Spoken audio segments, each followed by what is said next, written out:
بسم الله الرحمن الرحيم. الحمد لله والصلاة والسلام على رسول الله محمد وآله وصحبه ومن اهتدى بهداه. رب اشرح لي صدري ويسر لي أمري واحلل عقدة من لساني يفقه قولي. أي جورا عبادة خوا پرستیمان رمضان من لي قبولك. أي جورا ومجلس من بو بركة دارك و دعاء وپارانەوەی مەلایکەت و فریشتەکانمان بۆ مسۆگەر و قبول کات ئینشاءالله. لتفسير سورة آل عمران گەیشتینە ئاەتی 141 کە تەواوکەری ئاەتەکانی پێشووترە و باسەکەمان باسی جەنگی ئوحودە کە لە جەنگی ئوحوددا لە کۆتایی و لە نەتیجەدا ئاگادارین کە موسڵمانان بەڕواڵەت شکستیان هێنا 70 لە سەحابەکانی پێغەمبەر خوا لێیان ڕازی بێ و شەهید بوون و هەروەها مەجموعەیەکی زۆریان بریندار بوون و موسڵمانان تووشی ناڕەحەتی و خەفەت و مەراقێکی گەورە بوون. بەڵام خوای گەورە لە ئاەتەکانی پێشووتردا فەرمووی وەلا تەهینوا وەلا تەحزەنوا، نەکەن خۆتان بە لاواز و هەروەها بێتاقەت لە جیهادکردن پیشاندن و هەروەها نەکەن خەفەتش بخۆن بۆ ئەو کەسانەی شەهید بوون یا بۆ ئەو کەسانێک کە بریندار بوون یا بۆ ئەو شکستەی بەسەرتاندا هاتووە، چونکە ئەو برینداری و کوشتنەی کە تووشی ئێوە بۆ ئێستا پێشتر خوای گەورە تووشی کافرەکانی کردبوو و هەروەها دنیا شوێنی ئیمتیحان و تاقیکردنەوەیە. ڕۆژێک دەگونجێ سەرکەوی، ڕۆژێک دەگونجێ ژێرکەوی، ڕۆژێک دەگونجێ بکوژی، ڕۆژێک دەکرێت بکوژرەی. دەتوانی ڕۆژێک سەرکەوی، ڕۆژێک ژێرکەوی، بەڵام بەبێ گومانی ئیشەکانی خوای پەروەردگار هەموویان پڕنی لە حیکمەت. یەکێک لە حیکمەتەکانی شکستی ئیمانداران ئەوە بوو گوتمان بۆی خوای گەورە دەریخا بیناسێنێ بە ئێمە چێ ئیماندارێکی باشە و چێ ئیماندارێکی ڕاستەقینەیە. چونکە لە کاتی خۆشیدا لەگەڵ سەرکەوتن ئەگەر دەستکەوتی دنیایی هەبن هەموو خەڵکۆی بە موسڵمان دەزانێت. یعنی خۆ بە موسڵماندانێن دانان لە کاتی خۆشیدا لە حاڵەتی ئاساییدا زۆر مەردایەتی تێدا نییە، بۆی دەرکەوێت چێ لە کاتی تنگانە و ناڕەحەتیدا ئامادەیە ڕوحی خۆی، گیانی خۆی، ماڵی خۆی بەختکا لە پێناوی دین، لە پێناوی پێغەمبەر صلی الله علیه وسلم. خوای گەورە بەهۆی شکستەکەەوە ئەوانەی لێکجیا کردەوە چێ ئیماندارێکی باشە، چێ لە تنگانەدا بەرگری لە دین دەکا و چێ بەرگری ناکە. و حکمەتێکی دیکەی ئەوە بوو کە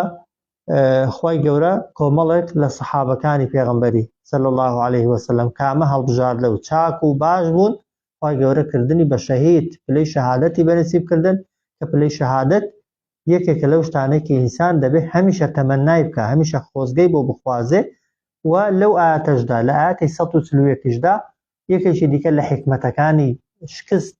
کاتێک کە موسڵمانان تووشی دەبن بریتیە لەوەی کە خوا دەفەرمێ وَلِيُمَحِّصَ اللَّهُ الَّذِينَ آمَنُوا، ئەوە حکمەتێکی دیکە وَلِيُمَحِّصَ اللَّهُ الَّذِينَ آمَنُوا، بۆ ئەوەی پاڵافتەیان کە خاوێنیان کاتەوە یەکلایان کاتەوە خوا الَّذِينَ آمَنُوا چێ ئیماندارێکی ڕاستەقینەیە. ئەوانەی کە ئیمانداری ڕاستەقینە نەگەر تۆزە گوناهێکیان هەبوو بێت، تۆزێک ترسنۆکیان لە دڵیدا هەبوو بێ، تۆزێک وەک دەڵێ زوعف و لاوازیان هەبێ، بۆی لەو بەو تاقیکردنەوە سەختە و گەورەیە ئەو تاوان و خراپە و ئەو بیرە خراپانەی بەمێشکیان دادێن ئەوانەش نەمێنن. و هەروەها حکمەتێکی دیکەی ئەوەیە وەیەمحەق الکافرین، وەخوای گەورە بە دڵنیاییەوە کافران لەناو دەبا. با ئەو ڕۆژ سەرکەوت بوون، با ئەو ڕۆژ موسڵمانێکیان شەهید کردبێت و بریندار کردبێت تەپڵی سەرکەوتن لێدەن، بەڵام بە دڵنیاییەوە خوای گەورە وعدی داوە تۆڵەی موسڵمانان هەر دەکاتەوە، تەنانەت ئەگەر موسڵمانەکان بۆ خۆشیان تۆڵەی خۆیان پێ نەکرێتەوە و ئەگەر لە دنیاشدا فەرزەن کەسە کافرەکان تۆڵەیان لێ نەکرایەوە، بۆ خوای گەورە بە جەهەنەم تۆڵەی کەسە ئیماندارەکان هەر دەکاتەوە.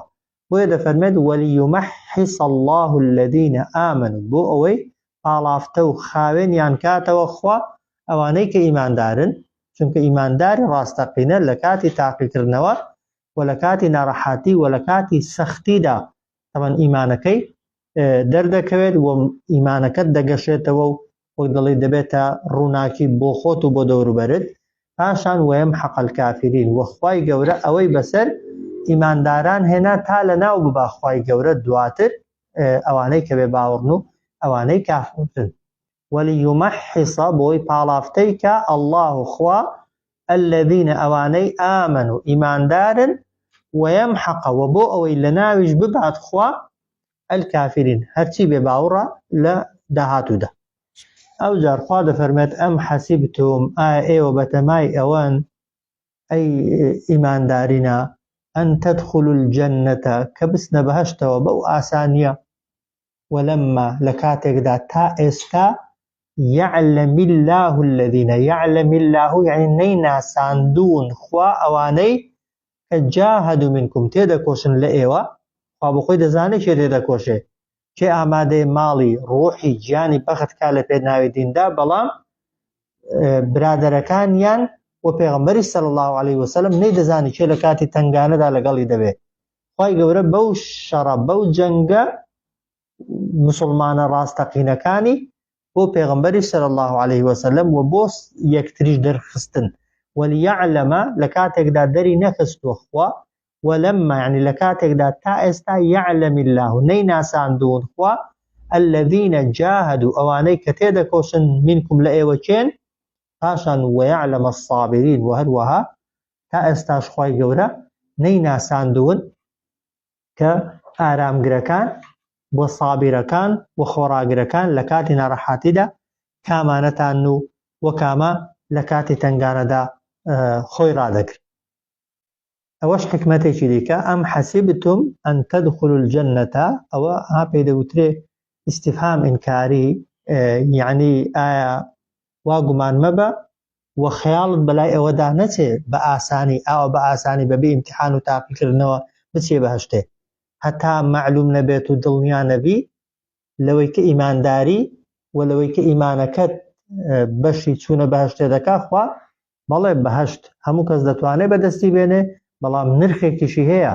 وەک دەڵێ هەوڵێکیشی دەوێت خۆماندووکردنێکیشی دەوێت کە بەهەشت بەچی دەکردرێ إن الله اشترى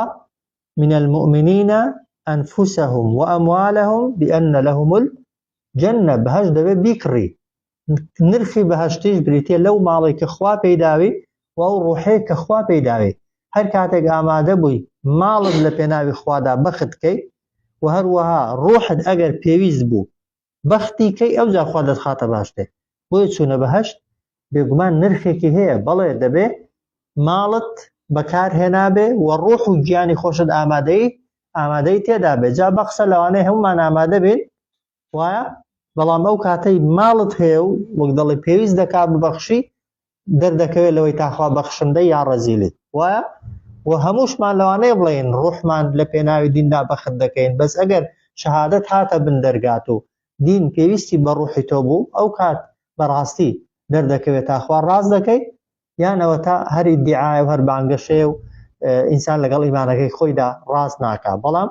خۆی گەورە بەو ناڕەحاتی و ناخۆشیانە مسلمانەکان لە دنیادا یەکلا دەکاتەوە. ئەم حەسیبتم ئێوە وا گومان دەبن پێتان وایە ئەن تەدخولوا الجەنەتە کە ئێوە دەچنە بەهەشتەوە وەلەمما یعنی لە کاتێکدا تا ئێستا يعلم الله يعني تا ئێستا یعنی تا جەنگەکە تا شەڕەکە ڕووی نەداوە دەری نەخست وەلەمما يعلم الله نەیناساندوون خوا دەری نەخستوون خوا الذين جاهدوا منكم ئەوانەی کە تێدەکۆشن لە ئێوەچێن ويعلم الصابرين وهروها دەریش نەکەوتووە ئاشکراشی نەکردووە خوا چێن ئەوانەی کە لە کاتی تنگانە و ناڕەحاتیدا ئارام دەگرن. ئەم حەسیبتم ئایا وا گومان دەبن ئەن تەدخولوا کە دەچنە ناو الجەنەتە بەهەشت وەلەمما یعنی لە کاتێکدا تا ئێستا نابڵێن خوا نەیزانیوەها يعلم الله نەیناساندووە خوا الذين ئەوانەی جاهدوا تێدەکۆشن منكم لە ئێوە ويعلم وهروها نەشی ناساندوون الصابرين ئەوانەی کە ئارامگرن. ئەو جار خوا دەفەرمێ وەلەقەد سوێن بەخوا و بێگومانی کونتم ئێوە کە ئێستا لێرن لە مەیدانەکەیدان تەمەنەونە المەوتە خۆزگەی مردنتان دەخواست من قبلی پێش ئەوەی ئەن تەلقەوه کە ڕوبەڕوو ببنەوە لەگەڵ کافران. زۆرێک لە سەحابەکانی پێغەمبەر ئەوانەی کە ئیمانداری ڕاستەقینەش بوون پێش ئەوەی جیهاد واجب بکرێت و شەڕ واجب بکرێت خۆزگەیان دەخواست خوا ڕێگەیان پێ بدە لەگەڵ کافرەکان جیهادکەن و لە جیهادیش شەهید ببن. بەڵام وەکو گوتم قسەی کاتی فەڕاحی و خۆشی شتێکە و ئەو کاتێک کە دەکەویە مووقیفەوە شتێکی دیکەیە مەرزێ هەموو کەس قسەی کاتی خۆشی و کاتی تنگانەی وەکو یەک بێ. بەڵام بەچی دەبێ ئەوانەی ڕازگۆن لەگەڵ ئەوانەی کە ڕازگۆنین، ئەوانەی کە ئیمانیان دەرەجەکەی سەتە و ئەوانەی کە ئیمانیان دەرەجەکەی لە خوار پەنجایەوە بەچی دەبێ ئیمانەکە بپێورێ بێگومان بە ئیمتیحان بە تاقیکردنەوە. وەلەقەد کونتم سوێن بەخوا و بەبێ گومانی ئێوە تەمەنەونە المەوتە خۆزگەتان دەخواست بمرن لە پێناوی خوا من قبلی پێش ئەوەی ئەن تەلقەوه کە ڕوبەڕوو ببنەوە لەگەڵ کافرەکان. بەڵام خوا دەفەرمێ فەقەد ڕەئەیتموه بێگومان ئێستا ڕوبەڕوو بوونەوەکەتان بینی بە چاوی خۆتان و ئەنتم تەنظورون و ئێوە بە چاوی خۆتان سەیری یەکتری دەکەن چۆن لە پێش چاوی یەکتری دەکوژرێن و بریندار دەبن و ناڕەحات دەکرێن. بێگومان ئێستا گرینگە ئامادەیت هەبێ بمری لە پێناوی خوا بریندار ببی لە پێناوی خوا بکوژی لە پێناوی خوا و هەروەها سامان و ڕوحی خۆت بەختی لە پێناوی خوا. وەلەقەد کونتم سوێن بەخوا هەر ئێوە بوون تەمەنەونە خۆزگەتان دەخواست المەوتە بەوەی کە بمرن لە پێناوی خوادا من قبلی پێش ئەوەی ئەن تەلقەوه کە لەگەڵ کافرەکان ڕوبەڕوو ببنەوە و تووشی ناڕەحەتیەکە ببن. فەقەد ڕەئەیتموه بێگومان ئەوەی داواتان دەکرد ئەوەی حەستان دەکرد ئێستا دیتتان و ئەنتم تەنظورون و هەروەها ئێوە سەیری یەکتریش دەکەن کە چۆن لە پێش چاوی یەکتر دەکوژرێن و بریندار دەبن و ناڕەحەت دەبن. ئەوجار خوای گەورە دەفەرمێت تەمان لە جەنگی ئوحود یەک لە ناڕەحەتیەکان ها کاتێک کە موسڵمانەکان شکستیان خوارد یەک لە تنگانە و ناڕەحەتیەکان ئەوە بوو گوتیان محەممەد کوژراوە. سەحابەکان بوونە دوو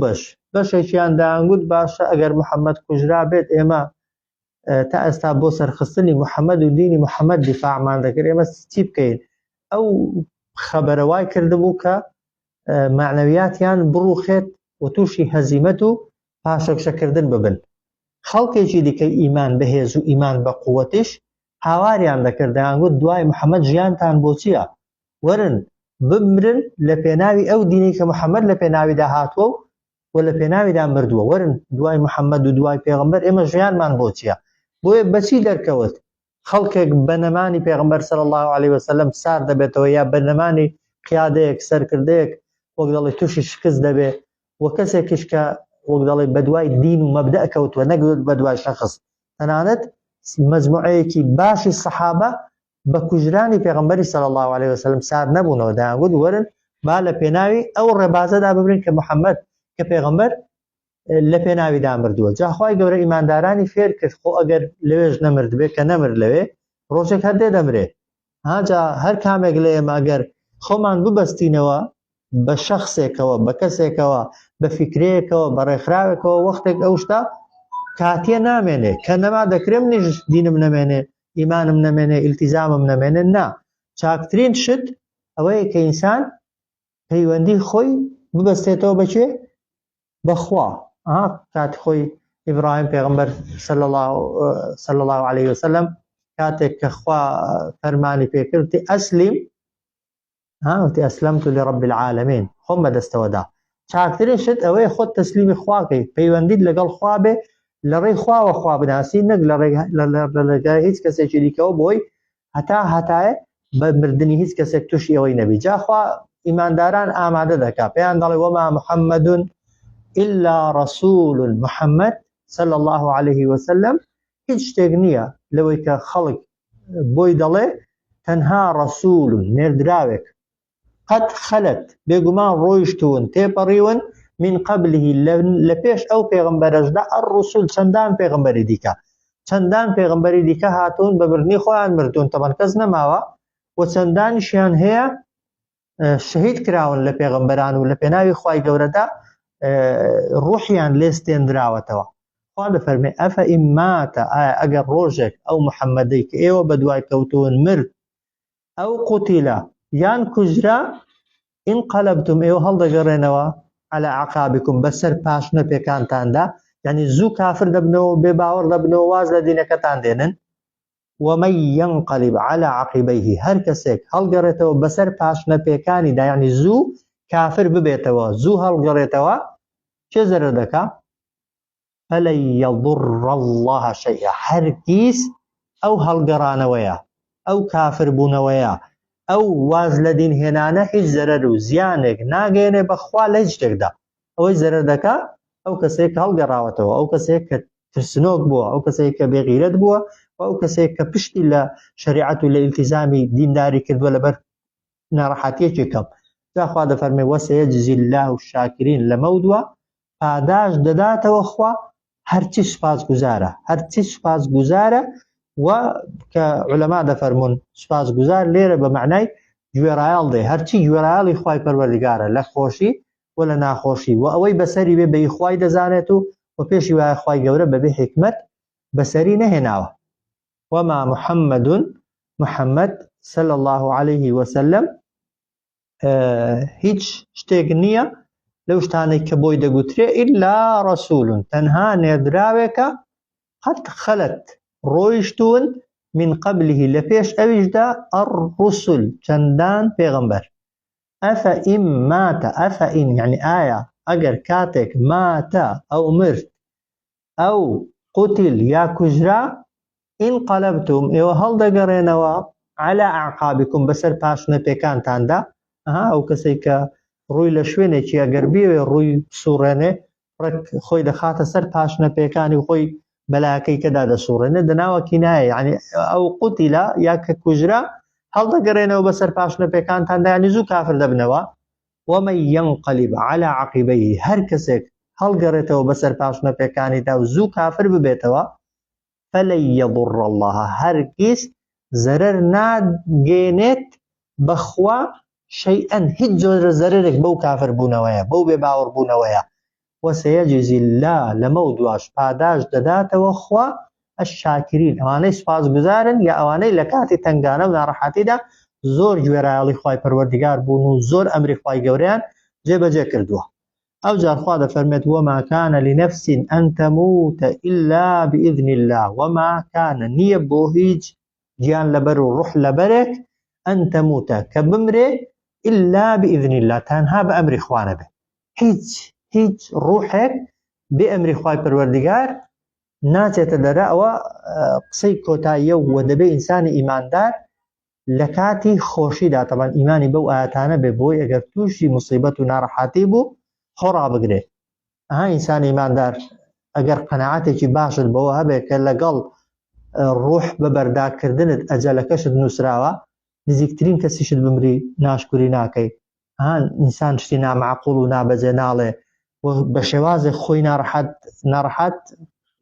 پەرۆژبوون شتێکە ڕەحم جوڵان شتێکە بەس ناڕازی بوون لە دڵەوە پێدوا بێ زوویە و کاتی نییە و وەختی نییە و مابووی و جازوو بوو ئەوانە قسەی ئینسانی ئیماندار نین و کەمیشمان هەیە لە کاتی ئاساییدا خۆ بۆ ئەو حاڵەتانە دروستکەین بۆیە زۆر جارەوانەی کە باسی سەبر و ئارامگریش بۆ خەڵکی دەکەن کە بۆ خۆیان تووشی موسیبەتەکە و ناڕەحەتیەکەی دەبن کەم خۆڕا دەگرن بۆ چونکە پێیوانە بۆ ڕۆژێک بۆ خۆشی تووشی هەمان موقف دەبێت ئەوانە بۆ حاڵەتی ئاساین دەبێت خۆتی بۆ حازرکەی وما كان لنفس نییە بۆ هیچ کەسێک أن تموت کە بمرێ إلا بإذن الله تەنها بە ئەمری خوا نەبێت ئەوجا خوا دەفەرمێ کتابەن ئەجەل مردن نووسراوە ئەوجار مؤجل کاتەکەشی دیارە هەم نووسراوە هەم کاتەکەشی دیارە 1 ملیار دوعای بکەی ئەگەر خوا ئەجەلی تەواو کردبووی ئەجەل دوا ناخرێ 1 ملیار سەدەقەشی بۆ بکەیت تەنانەت ئەگەر خوا نووسی بێتی و کاتەکەی تەواو بوو بێت تەوقیتەکەی لێدابێ گەڕانەوەی نییە وما كان لنفس بۆ هیچ کەسێک نییە جا مسلمان بیا کافر چاک بیا خراپ خواناز بیا خوانەناز بی هەرچی نەفسە هەرچی ڕوح لەبەرە هەر ئینسانیش نەها تەنانەت مێرولە و مێشولەش زیندەوەرە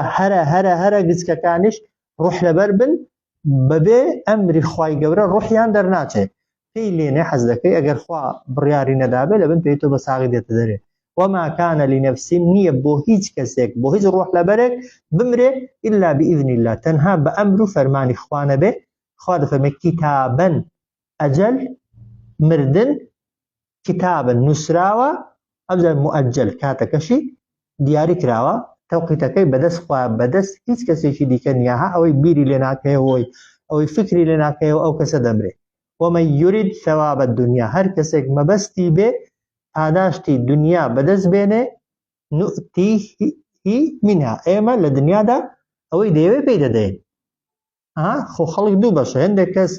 ئامانجیان تەنها دنیاە وایە هەندێک کەسیش هەیە ئامانجی سەرەکیان قیامەتە تەمەن تۆ کە ئامانجی سەرەکیت قیامەت بخوا دنیاش تەر دەداتێ وایە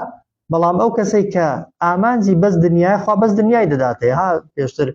لە ئاەتێکی بە نمونەوەی ڕیابازی دەکا بە نمونە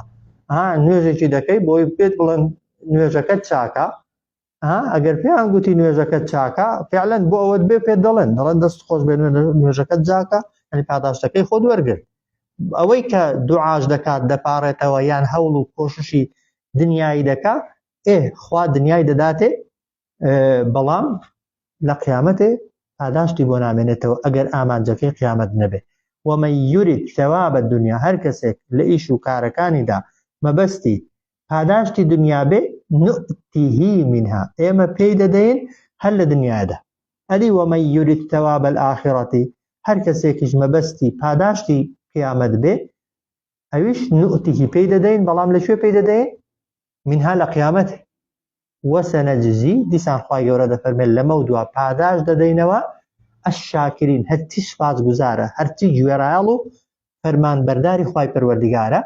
بەپێی کار و کردەوەکانی خۆی و بە فەزڵ و گەورەی و چاکەی خوا بۆی ئەوەش قاعیدەیە کە ئینسان دەبێ هەمیشە لە یادت بێ خوا کە کەسە کافرەکان دنیای زۆر داونێ دەسەڵاتی زۆر داونێ زۆر جار کەمتر تووشی نەخۆشی و ناخۆشی و ناڕەحەتی دەبن هۆکارەکەی ئەوەیە کە ئەو داواکاریانەی کە هەیەن لە خوای گەورە داواکاری دنیاین خوای گەورەش وعدی داوە داوای دنیا بکە خوا لە دنیا دەداتێ بەس کەسێکی ئیماندار کە داوای دنیاش دەکات چۆن داوای دنیای دەکات زۆربەی چاک جار ئەگەر ئینسان ئیمانداری باش بی کە دەڵێ داوای شتێکی دنیایش دەکەی دەڵێ خوای ئەگەر خێری تێدایە وایە ئەگەر چاکە بۆم ئەگەر باشە بۆم پێغەمبەری صلی الله علیه وسلم کە دوعای دەکرد دەیفەرموو خوای ئەگەر دەزانی لە ئیستیخارە و دوعای داوای بەرەکەتیش یەک لە ئەوکانی مەقتەعەکانی ئەوەیە خوا ئەگەر دەزانی چاکەی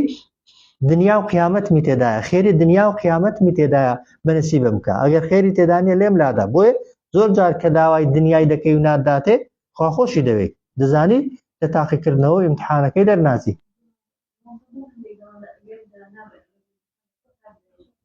ئینشاءی ناتوانێ ئەگەر نا ئینشاء ئەگەر حەزت لێ ئەگەر پێت خۆشە ئەوە بۆشتی دنیای دەڵ ئەگەر ئەوە ناوە بێگومان خوا بخۆی یان پێغەمبەر بخۆی بەکاری هێناوە ئەو ئینشاء ما هەر حەدیثەکە دەفەرمێ ولا تقولوا اللهم ارحمني إن شئت وبزي بوشتي قيامتي حالي چونکە خوا ڕەحمەتی لەکنا بەس ئەوەی دنیای کە داوای دەکەی هەر لە کنیەتی خۆ دەتوانێت بە 1000 قات بداتێ بەڵام مەرج نییە مەسلحەت و خێری تۆ لەوەی دابێ وما كان لنفس أن تموت إلا بإذن الله بۆ هیچ کەسێک نییە بمرێ إلا بإذن الله تەنها بە ئەمری خوانە بێ کتابا مؤجلا نووسراوە و کاتەکەشی دیارە مردنی هەموو یەکێک لە ئێمە تەوقیتەکە لەسەر تەوقیتەکەی ماوەتەوە دەنا تەوقیتەکە حاضر کراوە و بۆمان دراوەتەوە تەوقیتەکە بەڵام کەی دەیگەینێ ئەمە خۆشیەکەی ئەوەیە ڕاستی کە نازانی کەی دەیگەیە دەنا هەر پێشەوەی بمری مردبووی ومن يريد ثواب الدنيا و هەر کەسێک مەبەستی بێ ثواب الدنياش دەستکەوتی دنیای دەستکەوێت پاداشتی دنیای دەستکەوێت لە بەرامبەر کارەکانیدا خوا دەفەرمێ نؤتیها منها ئێمە پێی دەدەین لە دنیا ومن يريد هەر کەسێکیش مەبەستی ثواب الآخرة لە کردارەکانیدا پاداشتی قیامەت بێ نؤتیه پێی دەدەین منها لەوێ جا بەراوردی دنیا و کە بەراوردی قیامەت کە خوا لە دنیا بداتێ یا لە قیامەتێ هەرچی بداتێ لە دنیا کاتیا وایە یا بەجێت دێڵێ یا بەجێی دێڵی بەڵام خوا ئەگەر شتێکی کەمیشت دادێ لە قیامەتی هەمیشەیە و لێت ناستێنرێتەوە وەسەنەجزی الشاکرین لەمە دووە پاداش دەدەینەوە هەموو ئەوانەی کە سوپاس گوزارن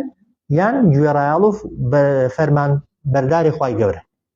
ئەوجا خوا دەفەرمێ وەکەئەی من نەبی قاتل معه ربیون کەثیر نمونەیەکی دیکە بۆ سەحابەکان دێنێتەوە دەفەرمێ زۆرێک لە پێغەمبەران سەلامی خوایان لێبێ قاتل معه جەنگان لەگەڵیان جەنگان لەگەڵیان یعنی نا لە دژیانها یعنی لەگەڵ پێغەمبەرەکاندا جەنگان هاوکاری پێغەمبەرەکانیان کرد لە جەنگ کێ ربیون کەثیر ربیون یعنی خواناس و زانای زۆر خواناس و زانا ربیون یعنی ڕەبانی یعنی خوا کەسانی خواویست هەم زانا و هەمیش خواناس و ملکەچ لەگەڵ پێغەمبەراندا سەلامی خوایان لێبێت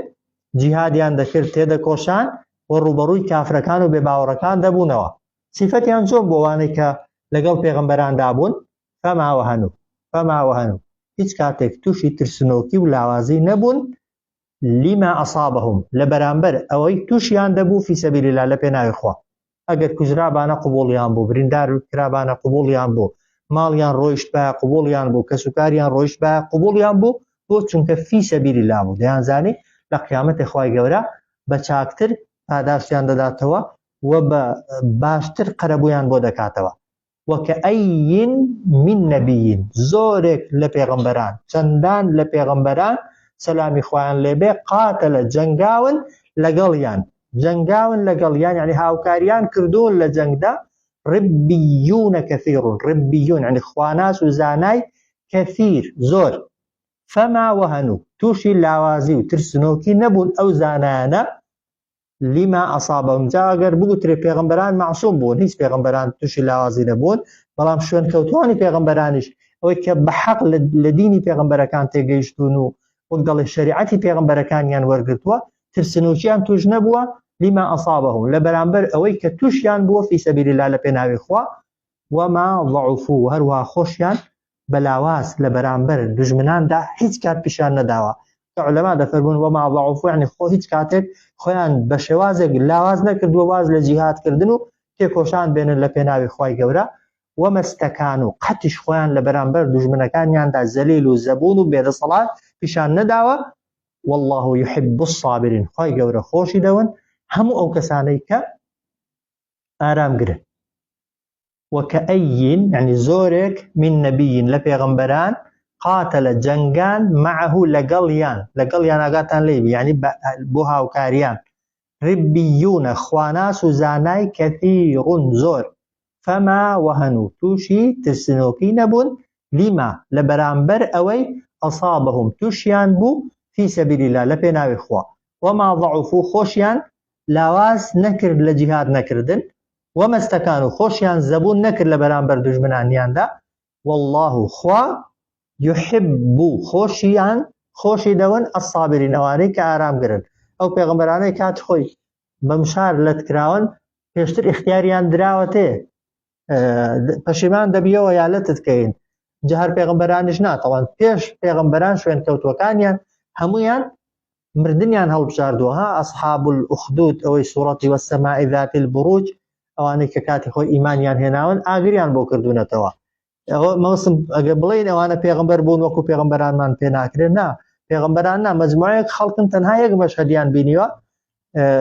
ئیمانیان هێناوە بوونەتە باوەڕدار دەسەڵاتدارەکە ئاگری بۆ کردوونەتەوە یەک بەیەک بانجی کردوون پەشیمان دەبێت یا بتسووتێنین هەموو سوتانیان لە دنیادا هەڵبژاردووە بەڵام ئیمانیان نەدۆڕاندووە ئینسان کە ئیمان چوویە دڵیەوە بە هیچ شتێک نایگۆڕێتەوە ئەوجا خوای گەورە باسی ئەو ئیماندارە ڕەسەنانە دەکات کە لەگەڵ پێغەمبەراندا بوون یان ئێستا کە شوێن کەوتەی پێغەمبەرانن خوا دەفەرمێ وما كان قولهم ئەوان هیچ قسەیەکیان نەدەکرد هیچ قسەیەک لە ناشکوریکردن لە بێزاری دەربڕین لە تەمەنای ئەوەی کە ئەمن مسلمانم بۆ هەروام لێدێ یان بێزار ببی لەوەی لەو ناڕەحەتیان وما كان قولهم خوا دەفەرمێ ئەوان هیچ قسەیەکیان نەبوو إلا أن قالوا تەنها ئەوە بوو دەیانگوت لە کاتی شەڕ و جەنگدا دەیانگوتی ربنا ئەی خوایە جارە پێشەوەی باسی دنیایە بکەن ها یەغفیر لەنا خۆش بە لە گوناهاکانم گرنگەوەی خوا لێت خۆش بی جا حەز دەکەی ئێستا ببرە خۆ لە مردنە خۆشتر نییە گە خوا لە گوناهات خۆش بێ بەڕاستی ئێمە لە مرنێ تێنەگەیشتوین پێمان وەرەوە مردن کۆتایە مردن سەرەتای ژیانە مردن سەرەتای حیاتێکی هەمیشەیە ئەگە خوا لێت خۆش بێ هەزار جار مردن لە دنیای خۆشترە ئێغفر لەنا خوایە خۆش بە لێمان ذنوبنا لە گوناهاکانمان ئەو جار ئیسرافەنا و لە زیادە ڕەویەکانیشمان فی ئەمرینا کە لە کار و کردەوەکاندا کردومانە ئەو جار وەثەبت دوعای سێهەمیان وەثەبت ئەقدامنا بچەسپێنە پێکانمان نەک ڕێگای هەڵاتنمان بۆ خۆشکە نا پێکانمان بچەسپێنە کە هەڵنین و ڕانەکەین ئەو جار وەنسۆر تەبان کە پێت چەسپاندن و ڕاد نەکرد ترس مردن لێ نزیک دەبێتەوە ئەو جار گوتویانە وەنسۆرنا عەلە القەومی الکافرین لە جاری چوارەمدا خوایە سەرمان خە بەسەر کەسانی بێباوەڕدا وما كان قولهم قسەی ئیماندارە ڕاستەکان هیچ شتێک نەبووە وما كان يعني نەبوو قولهم قسەی ئەوان إلا تەنها ئەن قالوا ئەوان گوتیان ربنا ئەی خوایە اغفر لنا خۆش ببە لێمان ذنوبنا لە هەموو گوناهاکانمان گچکە و گەورە طبعا فعلا ئەگەر شەهید ببیان ئامادەی شەهید بوون بی خوای گەورە لە هەمویان خۆش دەبێ وئیسرافنا و لە زیادە ڕەویەکانمان فی ئەمرینا کە لە کارەکانماندا کردومانە زیادە ڕەوی ئیسراف هەم بە کەمتەرخەمی یان تێپەڕاندن طبعا ئینسان لە عیبادەتدا نابێت نە زیاد لە پێویست بکە نە کەمتەرخەمیشی تێدا بکە وەثەبت بیچەسپێنە ئەقدامنا پێکانمان کە کاتی خۆی طبعا شمشێربازی بووە کێ لە شوێنی خۆی نەجوڵا بێت و خۆی ڕاگرت بێ ئەو زۆرتر سەرکەوتووە یان لە شوێنی خۆی مردووە وەنسوڕنا سەریشمان خەن على القوم الكافرين بسر گەلانی بێباوەڕدا جا خوا دەفەرمێت فآتاهم الله بەخشی پێیان خوا ئەوانەی ئەو دوعایانەیان کرد ثواب الدنيا پاداشتی دنیا ئەوە واضحە وحسنە وجوانترین ثواب الآخرة پاداشتی قیامەتش ئەگەر ئەوە هیمەتت بێ ئەوە ورەت بێ خوا دنیاشت دەداتێ قیامەتشت دەداتێ بۆ قیامەت بژیە خوا دنیاشت زیاد لە خۆت دەداتێ قیامەتیشت هەر مسۆگەرە بەڵام بۆ دنیای بژیێ مەرز نییە ئەوەی دەتەوێت لە دنیادا دەستیشت کەوێ قیامەتیشت هەر دەڕوە فآتاهم الله پێی بەخشین خوا ثواب الدنيا پاداشت و دەستکەوتی دنیایی وحسنە وجوانترین ثواب الآخرة پاداشتی قیامەتیش ئەوجا خوا دەفەرمێ والله يحب المحسنين خوای گەورە خۆشی دەون ئەوانەی کە چاکەکارن ئەوانە لاپەڕەکە صلى الله على سيدنا محمد وعلى آله وصحبه أجمعين